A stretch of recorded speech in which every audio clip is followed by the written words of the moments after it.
همین بچه را همینجا دیدیم در همین سیم اما خیلی نمولاقتی نه اما خیلی کشور این هم خیلی سوداگیه این هم خیلی نینگوش در زمین پشت چی نیدوش خیلی جوش جزیر بود یکم اونجا خیلی جون وقتی جون میتی یکم خیلی تفلی خیلی خروشدگی نه یکم پایین هم خیلی واردگی هم خیلی بوند هم خرطق هم خیلی بستگی در همین سیم در پتالوگ نیست در همین سیم هم خیلی بوندگی بود لینگوش این هم تا دستوش هم خیلی بوندگی هم خیلی مهمی بود ما دیدیم اونجا.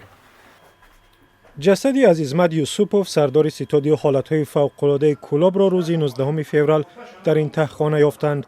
به خانواده ماتم زده افسری 35 ساله گفتند که خودکشی کرده است اما کسی باور ندارد.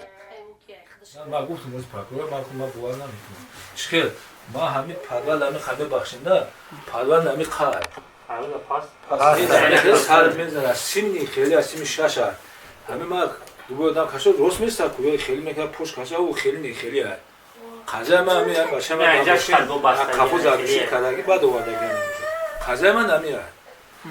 چیکارش کردگی نمیخواد کردگی.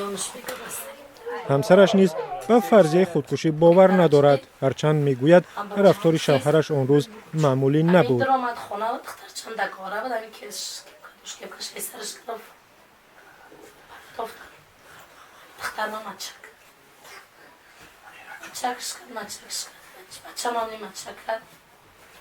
وقتی همین خونه آمد همین لواش دنداناش قطعی همین یک چی کرده دنداناش بیزومی تگی کرد گفت که تو چقدر من تست دوزن خوش بعد خیر رفت